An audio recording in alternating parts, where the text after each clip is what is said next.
Pemerintah Provinsi Sumatera Selatan akan menghapus denda pajak kendaraan bermotor mulai Agustus 2020.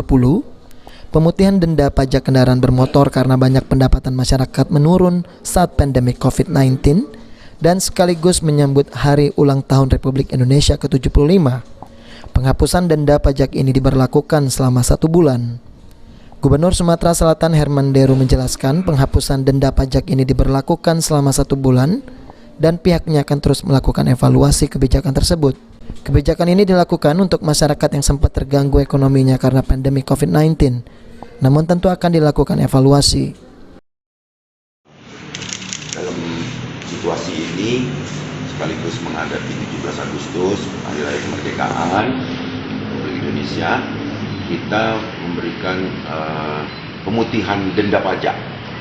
1 Agustus berlaku, setiap bulan kita evaluasi. Artinya per bulan kita tetapkan ini untuk memberikan keringanan bagi yang sempat terganggu ekonominya kemarin sehingga tidak membayar pajak. Kita berikan keringanan untuk diputihkan mulai berlaku 1 Agustus. Itu masyarakat umum atau untuk siapa? Untuk masyarakat umum apapun, pokoknya yang kendaraannya terlambat membayar pajak dikarenakan COVID atau karena kelalaian, kelupaan, kita berikan istilahnya doliansi, pengampunan denda pajak untuk mulai 1 Agustus. Itu untuk masa yang berapa tahun? Iya, jadi dia mau 1 tahun, 2 tahun, 3 tahun, pokoknya kita berikan keringanan denda. Jadi pemutihan lah istilahnya. Jadi kita evaluasi 1 Agustus sampai 1 September. Nanti kalau memang masih ada potensi yang ini, kita mungkin bisa extend lagi.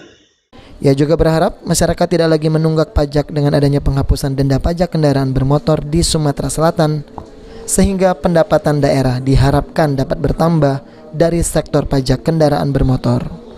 Tim Liputan, PAL TV.